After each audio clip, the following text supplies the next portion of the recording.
Martha M. Sanders, Atlanta Bar Church. Should I say I'm the AIJ Reverend? The Reverend Karen Stephenson. There we go. Yes. So far at the Goose, you've been sitting in a river. I have sat my ass in the river. So I think that's a perfect metaphor for a wild goose. Yeah. So the first year I came, I had to do all the things. Yeah. And it was before I started Bar Church or anything like that. And then the second year, I went to a little less and then found the river. And now I get here on Tuesday and just for 2 days don't do anything except for on Wednesday. I did leave Hot Springs and I went to Asheville. Yeah. To watch, unfortunately, England lose to Croatia in the World Cup. Oh, that was rough. It was rough. Yeah. But So this is, for you, this is a refreshing time. This is a Sabbath time. This is a restoration time. yes, very much so. I used to call Wild Goose VBS for adults with alcohol and other things optional. Yeah. But yeah. And especially being in ministry. I mean, you know that. You lead a cohort for peer mentoring. Right. And ministry is hard Yeah. in a way that you do not learn in seminary. Yeah. And in a way that you don't learn even as an adult if you're second career. Right. Just how wearing it is on your soul. And that's if it's good. Right.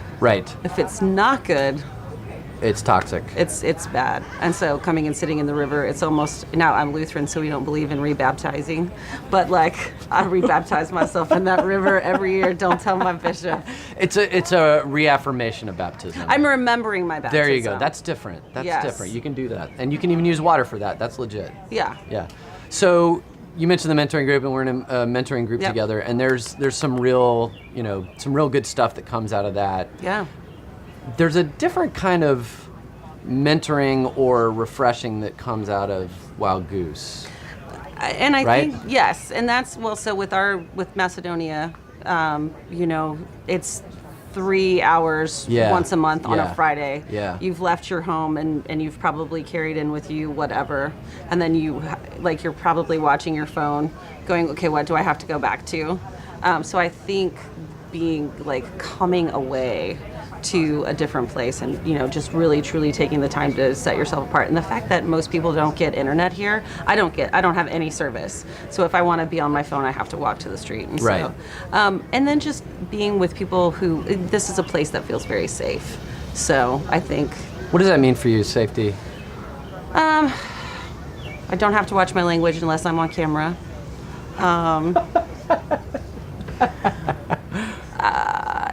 People, like I camp with people who I've known for, 6, 7, 8 years, have gone through things with.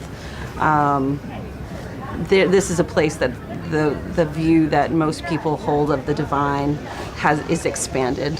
So I can't patriarchy anymore. I just can't. And if you want to call God he, that's fine. But like being in a place where it's constantly, but here, you hear all different expressions of the divine. That's what's refreshing for me. And then just hearing what I'm noticing this year as opposed to last year. So like right after Trump got elected, everything was about social justice and activism. Right. Now that's still here this year, but there's a lot of how to take care of yourself right. while you're being an activist. Right. So I think there are a lot of people who are here who do the work of the kingdom of God throughout the year, and then come here and you can just be, and right. you can be with your people. You don't have to culturally commute someone, like in a congregation, right. someone who doesn't understand why I would go to the Women's March or the recent immigration protests that have been.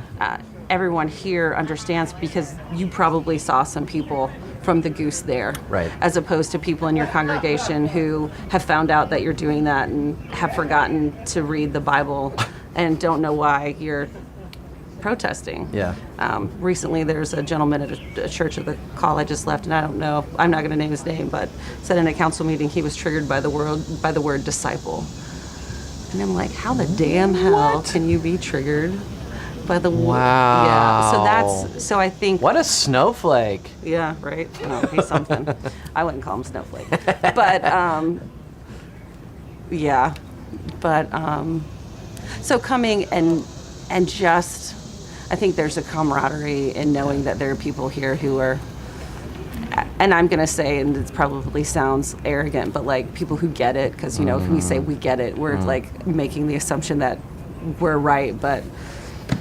I'm glad you said that, because that's a challenge for me in a lot of ways, because where I am now in terms of wisdom and being awakened to the realities that people who don't look or sound like me face, there is a sense of like, okay, I feel like I've got something now that I didn't have before. And yet I think of all the people who were ridiculously patient with me when I was in a different place. When you're waking up. Yeah, and I know I'm nowhere near, nirvana enlightenment at all. So there's something about people who, and I'm not a patient person, right? No. So having to be patient with previous versions of myself is really hard for me. not looking back at like yourself 7 years ago and going, yeah. So I had an experience like that in seminary, white woman of privilege in living in the suburbs, then going to school in Atlanta, and I was one of those good people. I have black friends, didn't have relationships. Some of my best friends are Jewish. But really getting to know this woman named Alicia, we bonded in the orientation over in the bathroom cussing, like we overheard each other drop the F-bomb, and we're like, we'll be best friends. And so I developed a relationship with this woman, friendship, sat together, just talked, knew her story, she knew mine. And I remember I don't remember what class it was, but coming and just this reality, like the layers of privilege through which I live my life. I'm just having this moment. Yeah. And I wasn't even talking to anybody in particular, but I don't remember exactly what I was saying, but I remember exactly what Alicia said to me. She walked up to me and she bumped my shoulder. She goes, "Oh, baby, look who just woke up." Oh, wow. I still get chills thinking about that. But because I had the relationship with Alicia, she could say that. And it was not her job to be my teacher, but because I had a relationship with her. That's the thing.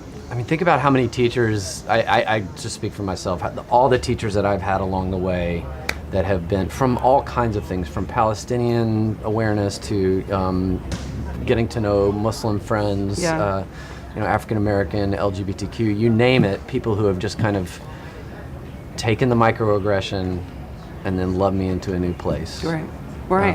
And I'm grateful for that. Yeah. And it's hard because, have you ever seen the movie Jerry Maguire? No. Okay. Well, there's a line where Tom Cruise is talking to Cuba Gooding Jr. About, his really flamboyant personality and, how he's constantly trying to have to help him. He said, "You have no idea what it's like to be out here for you. It is an up at dawn, pride-swallowing siege about which I will never fully tell you." Wow. Wow. But that's it. That's what it's like. It's just and the NCPE's like that too.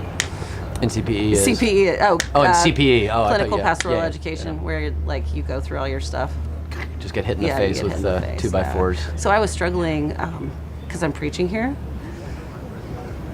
Which is, but the call and the gospel that I heard is, because it's the text where John the Baptist is beheaded, and Herod has this weird flashback because he's afraid John the Baptist came back to life. Right. Which is really funny. But the person in the story that's really the activator is the unnamed daughter who says, who says, "What should I ask for?" Right. The story. Yeah. So, but the call in the gospel that I heard was whenever we think about people who we're trying to help. So she's the pawn in the situation.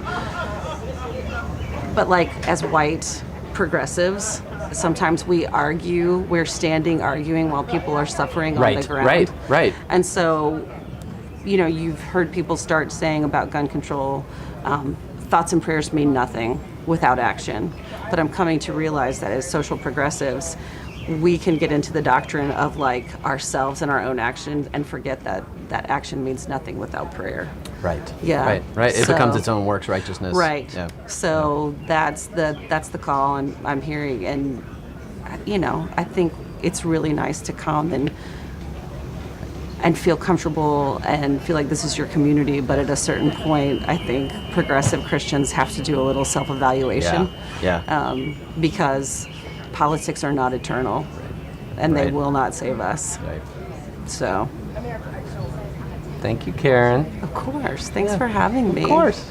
Yeah. Yay. Yay.